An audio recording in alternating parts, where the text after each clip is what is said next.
मराठा समाजाच्या आरक्षणाच्या संदर्भात आणि मनोज जरांगे पाटील यांचं उपोषण आणि इतर जे काही आंदोलन सुरू आहे या पार्श्वभूमीवर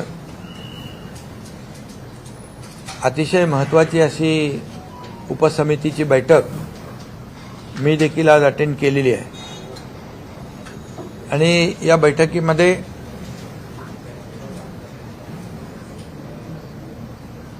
अतिशय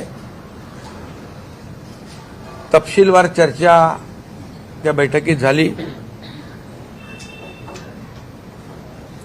त्यामध्ये जस्टिस शिंदे साहेबांची जी कमिटी आपण गठीत केली होती जुन्या कुणबी नोंदी शोधण्यासाठी तपासण्यासाठी, त्या कमिटीने एक प्रथम अहवाल जो आहे तो आज आमच्याकडे सादर केलेला आहे। तो उद्या आम्ही कॅबिनेटमध्ये घेऊन तो स्वीकारून त्याचा पुढचं जे काही जी प्रक्रिया आहे ती आम्ही करणार आहोत। जस्टिस शिंदे कमिटीमध्ये जवळपास 1,72,00,000 कागदपत्रांची केसेसची तपासणी झाली आणि त्यामध्ये 11,530 कुणबी नोंदी जुन्या नोंदी आढळून आलेल्या आहेत आणि त्यांनी संपूर्ण सविस्तर अहवाल देखील सादर केला आणि फार जुने रेकॉर्ड तपासले। त्याच्यामध्ये काही रेकॉर्ड्स उर्दूमधले, काही मोडी लिपीमध्ये देखील सापडले आणि पुढे देखील त्यांनी हैदराबादमध्ये जे जुने पुरावे नोंदी त्या कागदपत्रांसाठी विनंती केलेली आहे आणि त्याच्यामध्ये देखील त्यांचं म्हणणं आहे की आणखी काही नोंदी सापडतील म्हणून त्यांनी 2 महिन्याची आपल्याला सरकारकडे मुदत मागितली आणि काम तसं बघायला गेलं तर त्यांनी खूप चांगल्या प्रकारचं काम केलंय। म्हणजे अनेक पुरावे तपासले, 1, 2, 3 असे 15-16 पुरावे तपासले। अतिशय डिटेलमध्ये त्यांनी त्याच्यामध्ये काम केलेलं आहे आणि म्हणून सरकारने त्यांना 2 महिन्याची जी काही मुदत दिली की त्यांच्या कामाचा आवाका आणि त्यांच्या कामातून आलेलं आउटपुट जे आहे त्याचं प्रमाण मोठं आहे। तरीसुद्धा त्यांना आम्ही सांगितलेलं आहे, विनंती केली आहे की 2 महिन्याचा अवधी असला तरीसुद्धा लवकरात लवकर आपला रिपोर्ट सादर करा, अंतिम रिपोर्ट। पण हे जे 1,73,00,000 कागद तपासलेत, केसेस तपासल्यात आणि 11,530 याच्यामधून नोंदी सापडल्यात, ही देखील एक समाधानकारक बाब आहे आणि म्हणून त्यांना देखील कुणबी प्रमाणपत्र जे आहेत ज्यांच्या नोंदी सापडल्यात त्या कागदपत्रांची तपासणी करून पुढची कार्यवाही देखील सुरू होऊन जाईल। दुसरं हा एक भाग झाला जस्टिस शिंदे कमिटीचा आणि दुसरा एक भाग जो आहे जे मराठा आरक्षण, मूळ मराठा आरक्षण जे आहे हे सुप्रीम कोर्टामध्ये जे रद्द झालं त्यावर देखील सरकार काम करतंय आणि क्युरेटिव्ह पिटिशनमध्ये सुप्रीम कोर्टाने ड्यू प्रोसेसमध्ये मॅटर लिस्टिंग करून आम्ही ऐकू अशा प्रकारचं एक विंडो सुदैवाने ओपन झालेला आहे आणि त्यावर देखील काम सरकारचं युद्ध पातळीवर सुरू आहे।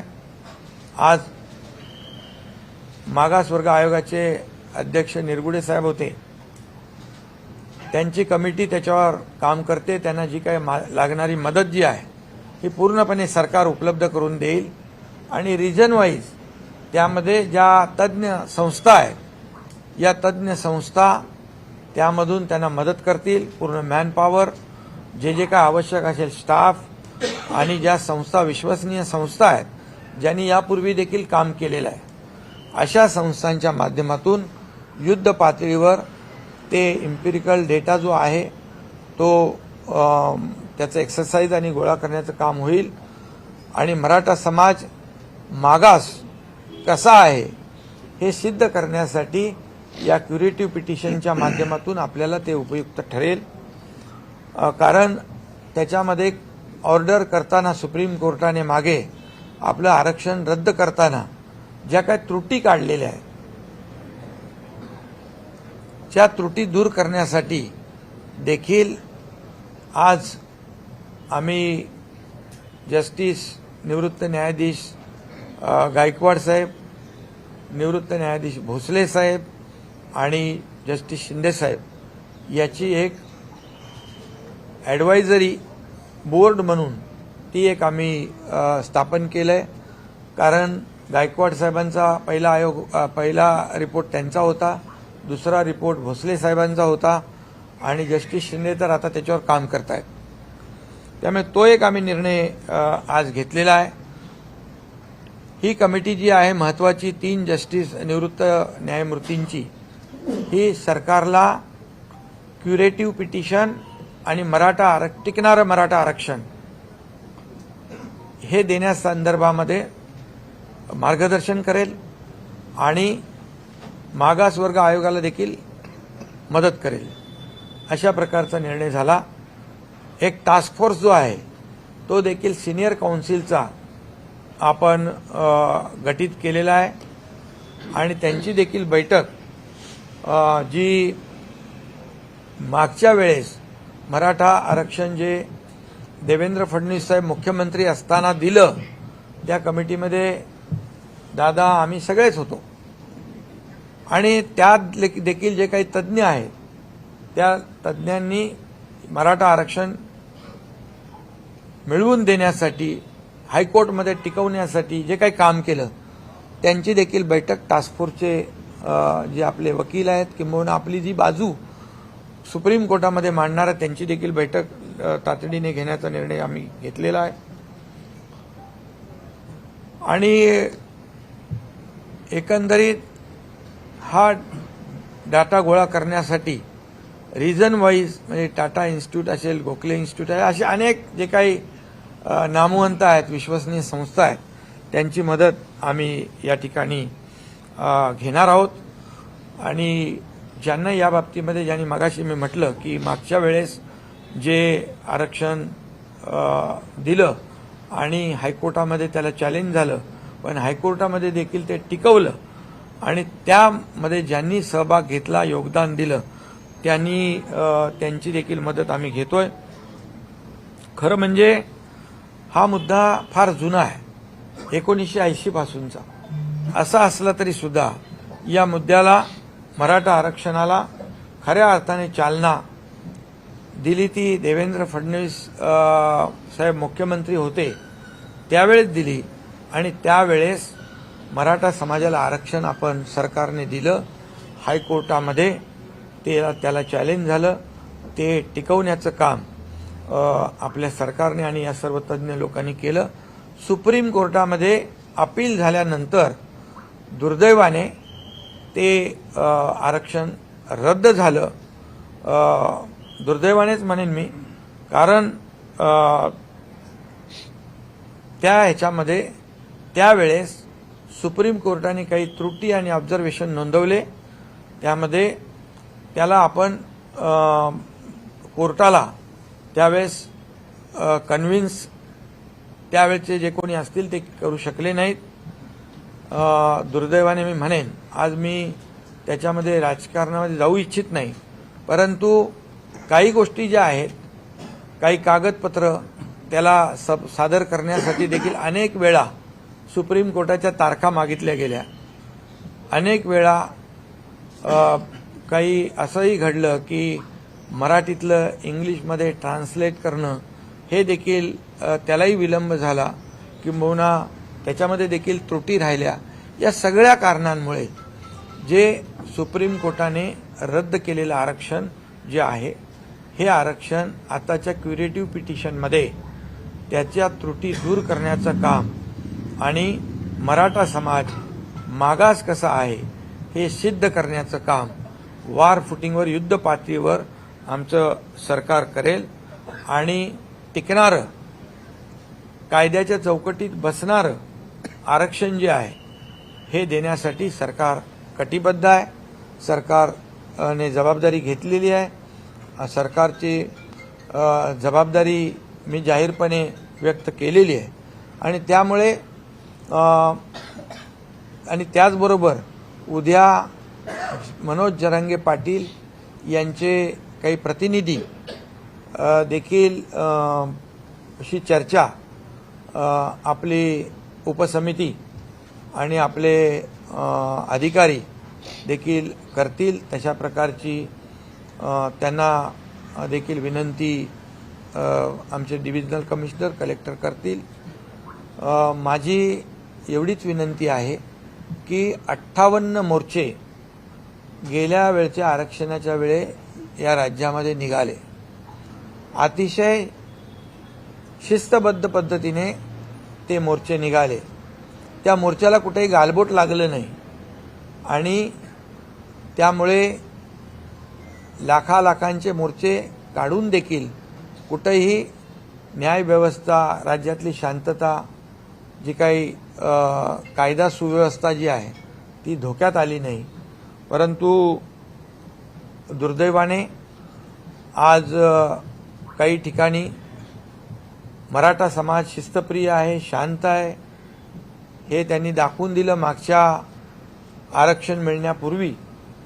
परंतु काही लोक आज जे काय कायदा सुव्यवस्था, जाळपोळ हे जे काही सुरू आहे, मला वाटतं मराठा समाजाने अगदी सजग होऊन याकडे पाहिलं पाहिजे.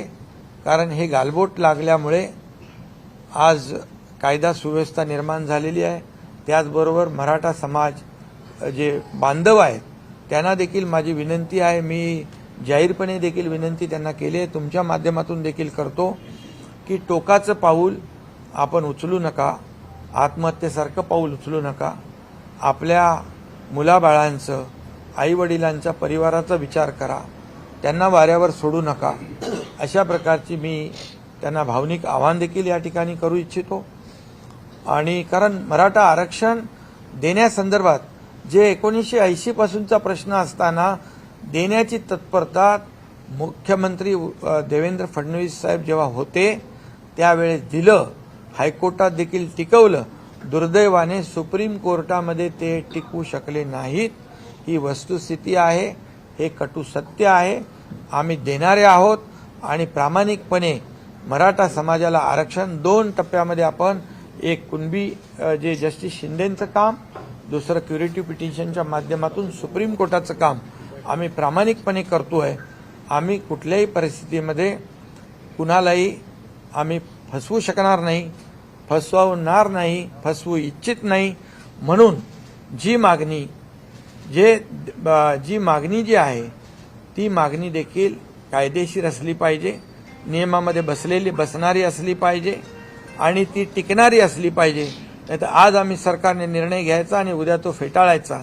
समाजाला एक प्रकारे सरकारने फसवलं अशी भावना सरकारमध्ये, जनतेमध्ये, मराठा समाजामध्ये आम्ही जाऊ देणार नाही. आम्ही जे बोलतोय, जे होण्यासारखं आहे तेच आम्ही बोलतोय. आणि नक्की आपल्याला मी सांगतो, आपल्या माध्यमातून मराठा समाजाला टिकणारं, कायदेशीर टिकणारं, कायद्याच्या चौकटीत टिकणारं, इतर कुठल्याही समाजावर अन्याय न करता हे आरक्षण आम्ही देणार आहोत. त्यासाठी सगळ्या प्रक्रिया ज्या आहेत त्याच्यावर सुरू आहे.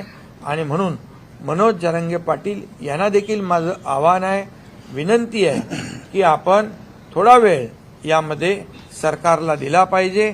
सरकारचं काम जे तुम्ही कुणबी दाखल्याचं जी मागणी केली, जस्टिस शिंदे अतिशय चांगल्या प्रकारचं काम करतात. त्यांनी त्याच्यातून आउटकम आपल्याला दाखवलेला आहे. त्यामुळे त्यांनी देखील मनोज जरांगे पाटील यांनी स्वतःची काळजी घेतली पाहिजे. त्यांच्याही काळजीची आम्हाला तब्येतीची चिंता आहे. त्यांनी वैद्यकीय उपचार घेतले पाहिजे, पाणी घेतलं पाहिजे, त्यांनी हॉस्पिटलची जी काही ट्रीटमेंट आहे ती घेतली पाहिजे. कारण शेवटी कुठेही आम्हाला सरकारला देखील त्यांची चिंता आहे, त्यांच्या तब्येतीची चिंता आहे. त्यांनी जो काही मागास मराठा समाजासाठी जो लढा उभारलेला आहे, सरकारने तो गांभीर्याने घेतलेला आहे. सरकार पूर्णपणे या मराठा समाजाच्या आरक्षणाच्या बाबतीमध्ये अतिशय गंभीर आहे. आणि म्हणून आज सर्व लोकांची एक महत्त्वाची बैठक आम्ही या ठिकाणी बोलावलेली आहे. आणि त्यामध्ये पूर्णपणे आपल्याला सुदैवाने की 2 मार्गाने आपण या मराठा समाजाला न्याय देण्याचा निर्णय घेतला आहे. जुन्या कुणबी नोंदी आणि क्युरेटिव्ह पिटिशनच्या माध्यमातून रद्द झालेलं आरक्षण हे देण्यासंदर्भात अतिशय युद्ध पातळीवर काम सुरू आहे. पण आपण झटकन हा निर्णय घ्या किंवा हा निर्णय घेऊ नका असं आपण करू शकत नाही. कारण जो निर्णय सरकार घेईल तो टिकाऊ असला पाहिजे, टिकणारा असला पाहिजे, कायद्याच्या चौकटीमध्ये बसणारा असला पाहिजे आणि त्याचे फायदे जे आहेत हे कायमस्वरूपी मराठा समाजाला मिळाले पाहिजे. अशा प्रकारची आमची भूमिका आहे. आणि त्याचबरोबर आज बैठकीमध्ये असाही निर्णय आपण घेतला की हा जो काही अहवाल जस्टिस शिंदे साहेबांचा आहे हा उद्या आपण कॅबिनेटमध्ये स्वीकारल्यानंतर आपले महसूल मंत्री, संबंधित तहसीलदार असतील, जिल्हाधिकारी असतील यांच्याबरोबर व्हीसीवरून बोलून हे जे काही ज्यांच्या जुन्या नोंदी आहेत त्या जुन्या नोंदी त्या ज्यांच्या सापडलेल्या आहेत त्या तात्काळ त्याची कागदपत्र तपासून त्यांना जे दाखले देण्याची प्रक्रिया देखील जी आहे ही सुरू करण्याचा देखील आपण निर्णय घेतलेला आहे. आणि हा निर्णय आज आपण नव्याने घेत नाही. हा निर्णय 2004, 2007 आणि 1967चा आहे. त्यामुळे मला वाटतं या सगळ्या दोन्ही बाजूतून आपण पुढे जातोय. आणि म्हणून आज या आंदोलनाला कुठेही गालबोट लागता कामा नये याची काळजी देखील मराठा समाजाने घेतली पाहिजे की या मराठा समाजाच्या आडून कुणी अशा प्रकारचं ज्या घटना होत आहेत त्या घडवू इच्छित आहे का याचा देखील मराठा समाजाने विचार केला पाहिजे. आणि राज्यातील जनतेला देखील मी शांततेचं आवाहन करतो. कारण राज्यामध्ये कायदा सुव्यवस्था, शांतता अबाधित राखणं सरकारची जबाबदारी जशी आहे तशी नागरिकांची आहे आणि आपल्या सर्वांची आहे. त्यामुळे या सगळ्या आंदोलनाला मराठा समाजाच्या कुठेही गालबोट लागू नये याची काळजी मला वाटतं मराठा समाजाने, मराठा क्रांती मोर्चाने आणि मनोज जरांगे पाटील यांनी देखील घेतली पाहिजे. सरकार तर घेतेच आहे. आणि म्हणून सगळ्यांना मी शांततेचं देखील आवाहन करतो, विनंती करतो पुन्हा एकदा की मनोज जरांगे पाटील यांनी जे काही उपचार असतील, पाणी असेल, जेवण असेल हे घ्यावं आणि सरकारला थोडा अवधी निश्चितपणे दिला पाहिजे. कारण जो अवधी आपण वाढवून दिलेला आहे त्याच्यातून आपल्याला मोठ्या प्रमाणावर जुन्या नोंदी निष्पन्न होत आहेत. आणि म्हणून आणि त्याचबरोबर क्युरेटिव्ह पिटिशनचं देखील मी आपल्याला वस्तुस्थिती सांगितलेली आहे. सुदैवाने ती विंडो देखील आपल्यासमोर ओपन झालेली आहे आणि त्यासाठी आपण जे जे काही करायचं ते करणार आहोत.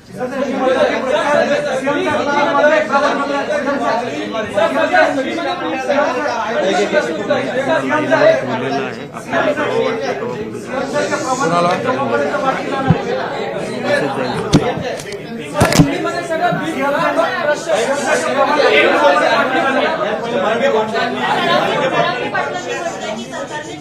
आमच्याकडे यावं, मुख्यमंत्र्यांनी चर्चेसाठी यावं असं त्यांनी आवाहन केलं। नहीं, यामध्ये एक मी हिंदी में जरा बोल दो। आज की बैठक बहुत ही महत्वपूर्ण रही है।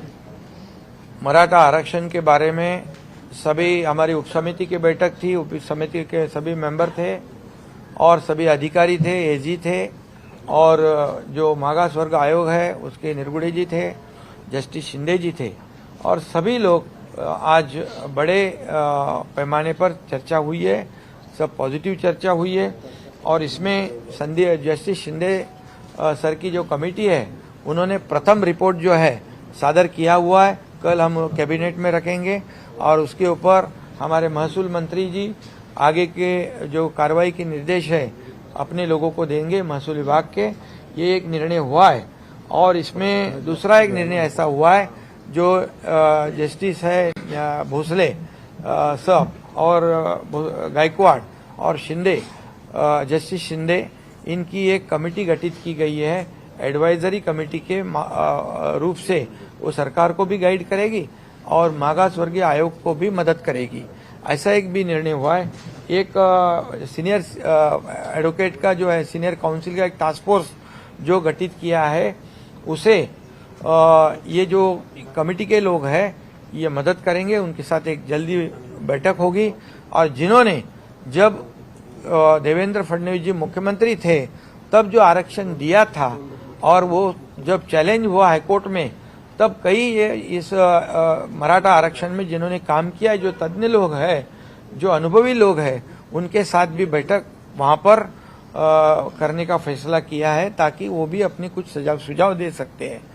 और इसके बाद जो जस्टिस शिंदे कमेटी का अभी मैंने कहा कि अहवाल सबमिट कर रहे हैं और उनको जो मोहलत उन्होंने मांगी थी 2 महीने की, क्योंकि उनसे उनकी कमेटी बहुत ही डीपली काम कर रही है और जो एविडेंस है जो पुराने वो ढूंढ रही है और इसलिए उन्होंने 2 महीने का समय मांगा।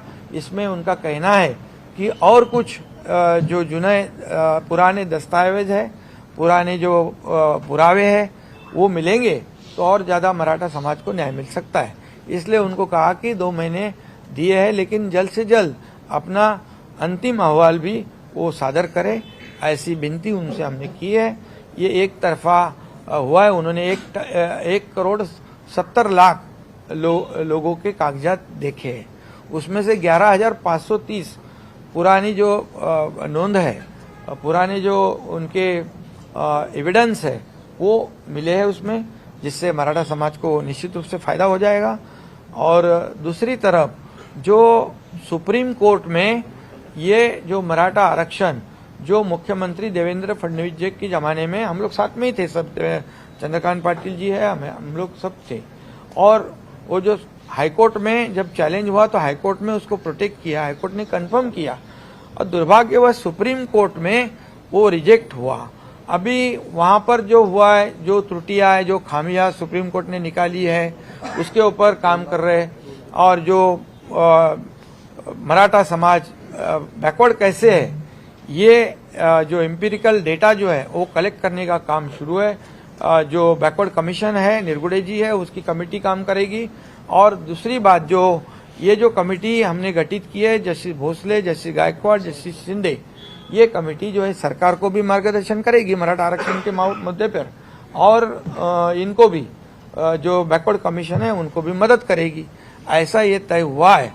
और निश्चित रूप से मैं ये कहूंगा कि जो सुप्रीम कोर्ट में जो आरक्षण रिजेक्ट हुआ है इसके भी कई कारण हैं, लेकिन आज मैं इस राजनीतिक मुद्दे को दोहराना नहीं चाहता हूं, लेकिन वो पिछले सरकार का फेल्यूर है, इतना तो मैं जरूर कहूंगा।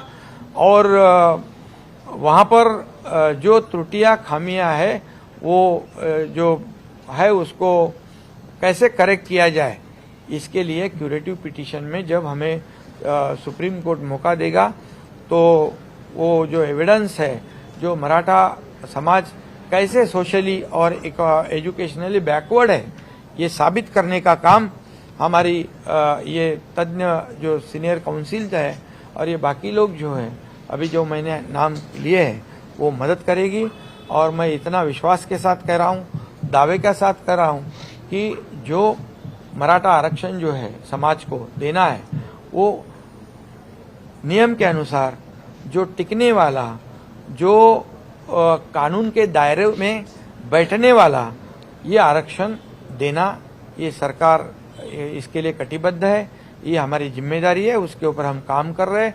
ये मैंने पहले भी कहा है और आज भी कह रहा हूँ सरकार के माध्यम से कि सरकार पूरी तरह इस मराठा समाज को आरक्षण देने में पूरी तरह गंभीरता से काम कर रही है। इसलिए मेरा अनुरोध है, जो मनोज जरांगे पाटिल और उनकी जो टीम है उससे भी अनुरोध है कि हमें भी उनके तबीयत की, उनके आरोग्य की चिंता है।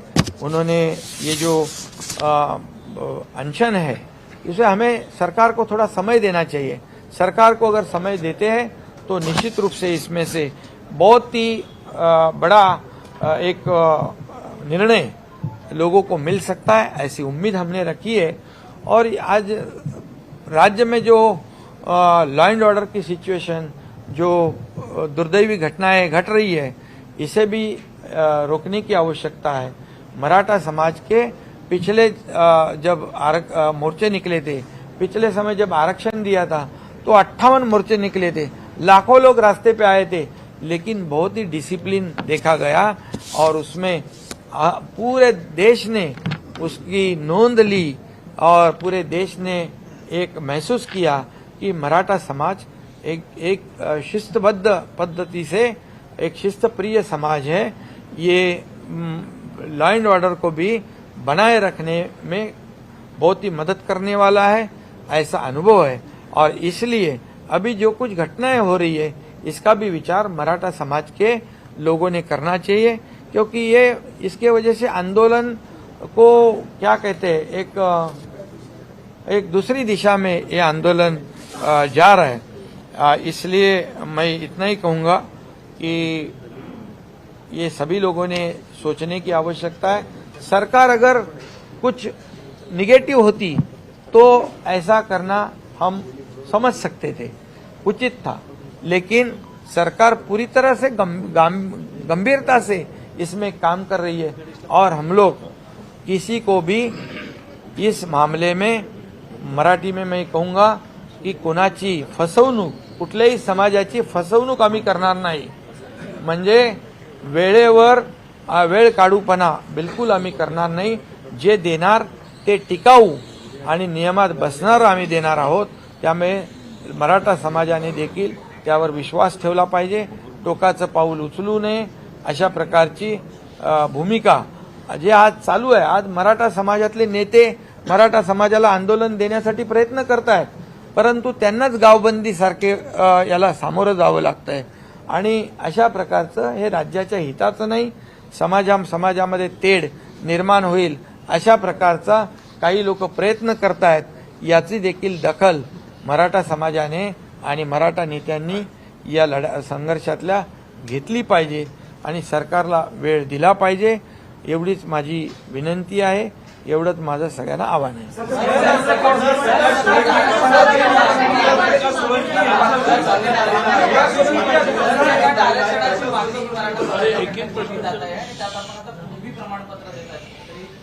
नाही, हे बघा, ज्यांना हे कुणबी प्रमाणपत्र देण्याचं ज्यांच्या जुन्या नोंदी आहेत हे 67 पासून सुरू आहे। 2004 ला त्याचा GR पण निघालाय, पुन्हा GR निघालेले आहे। तर हे पूर्वीपासून 67 पासून तो नियम झालेला आहे। नवीन नियम तो किंवा नवीन निर्णय आपण घेतला नाही। या मराठवाड्यातल्या लोकांना कुणबी दाखला पाहिजे आणि तो मिळायला अडचण होती, म्हणून ती आपण कमिटी नेमली आणि ती कमिटी चांगलं काम करते। आणि मेन जो आहे मराठा आरक्षण, या मराठा आरक्षण देण्याबद्दल तर मी बोललेलो आहे। मराठा आरक्षण देण्याबद्दल जे रद्द सुप्रीम कोर्टात झालंय ते आपण क्युरेटिव्ह पिटिशनच्या माध्यमातून आपण त्याच्यावर काम करून मराठा समाज मागास कसा आहे हे पूर्णपणे पुरू करण्याचं काम सरकार करेल। सीएम साहेब, याच मुद्द्यावर आपल्या पक्षाचे खासदार हेमंत पाटील याच मराठा आरक्षणाच्या मुद्द्यावर आपल्या पक्षाचे खासदार हेमंत पाटील यांनी राजीनामा दिलेला आहे. हे बघा, खासदारकीचा. हेमंत पाटील यांच्याशी माझं बोलणं झालेलं आहे. मराठा समाज जेव्हा एखाद्याच्या समोर येतो, भावनिक होतो आणि त्या भावनेपोटी त्यांनी केला असेल.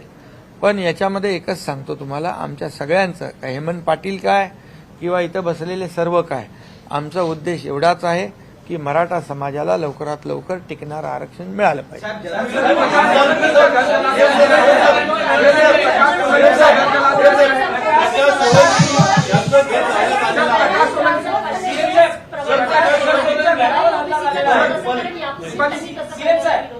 हे बघा, हा कुणबी प्रमाणपत्र देण्याचा निर्णय आत्ता आपण घेतलेला नाही.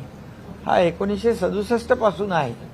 त्या मिळण्यामध्ये ज्या अडचणी होत्या त्या दूर करण्यासाठी जस्टिस शिंदे कमिटी आपण नेमली आणि त्याचाच कार्यभार सुरू आहे.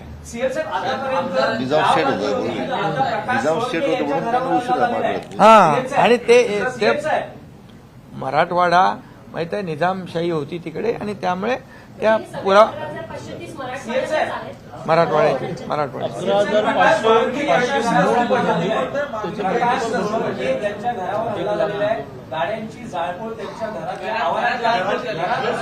नाही. म्हणून मी एवढंच सांगतो की हे आंदोलन भरकटत चाललेलं आहे, दुसऱ्या दिशेला चाललेलं आहे. याचा विचार मनोज जरांगे पाटील, त्यांची टीम आणि सकल मराठा समाजाने घेणं गरजेचं आहे.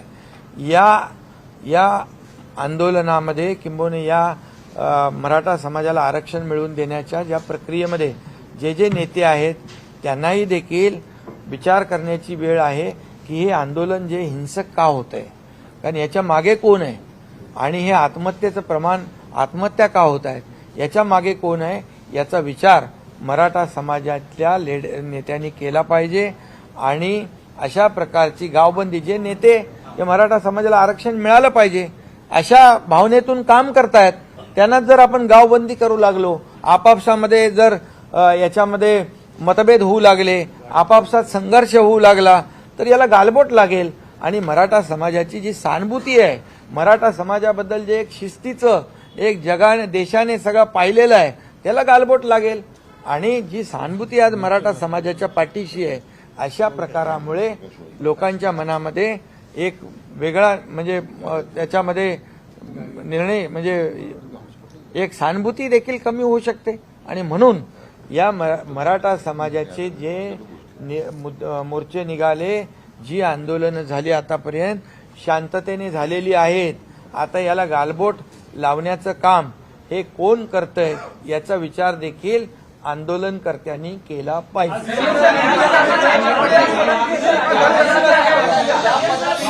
आणि तुम्हाला पण एक मिनिट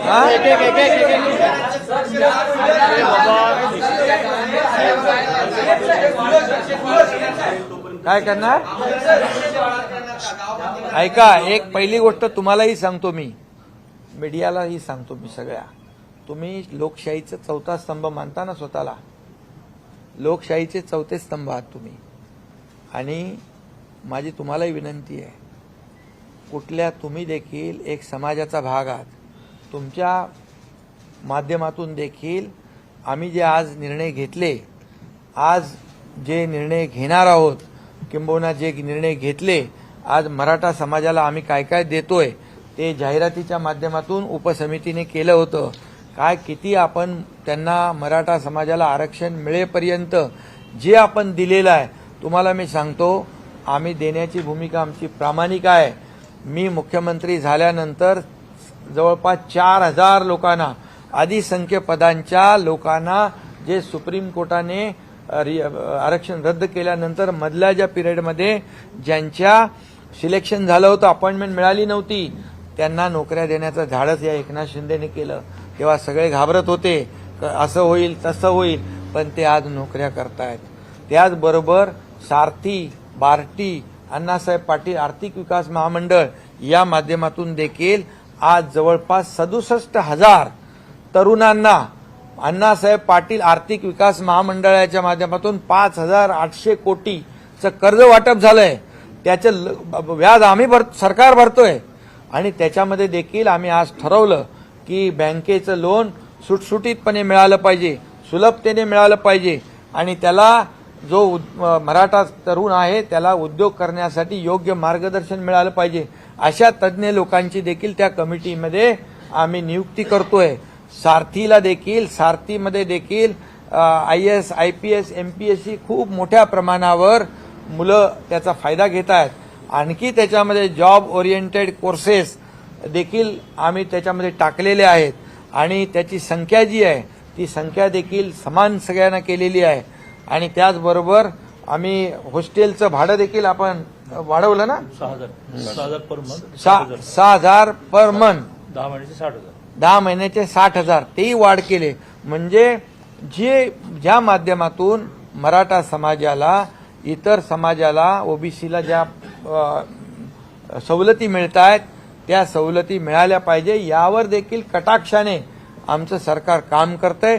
त्याच्यामध्ये कुठेही निधी कमी पडणार नाही आणि त्याच्यात आणखी जे काही अधिकच त्यांनी सजेशन द्यावं आंदोलनकर्त्यांनी, त्याचा देखील आम्ही विचार करून त्याचा अंतर्भाव करू. म्हणजे मराठा समाजाला आरक्षण मिळेपर्यंत हक्काचं हे देखील आम्ही त्याच्यावर देखील प्रभावीपणे अंमलबजावणी करतोय. जे फायदे जे आहेत त्याच्यात आणखी काय करता येईल तेही आम्ही करू. पण तुम्हाला देखील माझी विनंती आहे की समाजामध्ये काही अशा घटना घडतात त्याला आपण देखील माध्यमाच्या माध्यमातून किती वेळा प्रसिद्धी द्यायची. शेवटी राज्यामध्ये शांतता सुव्यवस्था राखण्याची जबाबदारी सरकारची जशी आहे, नागरिकांची जशी आहे, तशी तुमच्या मीडियाची पण आहे. तुमच्या मीडियानी पण याची दखल घेतली पाहिजे. तुम्ही ज्या माध्यमातून लोक शांततेचा मार्ग स्वीकारतील अशा प्रकारच्या देखील बातम्या तुम्ही आणि ही वस्तुस्थिती तुम्ही लोकांसमोर मांडली पाहिजे. आम्ही खोटं बोलणार नाही, खोटं काम करणार नाही, लोकांना बिलकुल फसवणार नाही. जे आम्ही करू ते एकदम फुलप्रूफ करू, टिकणारं करू आणि कायद्याच्या चौकटीमध्ये बसणारं करू हा विश्वास आम्हाला आहे. आणि या विश्वासाच्या जोरावरच आम्ही जाहीरपणे सांगितलेलं आहे आणि सरकार पूर्णपणे आज या मराठा समाजाच्या आरक्षण देण्याच्या पाठीशी आहे. काही इतर समाजाला कुठलंही धग न लागता, इतर समाजावर अन्याय न करता हे शक्य आहे आणि म्हणून ते आम्ही बोलतोय. त्यामुळे तुम्ही देखील मी बोललो त्याचा अर्थ वेगळा काढू नका, परंतु या राज्यात शांतता सुव्यवस्था राखेल.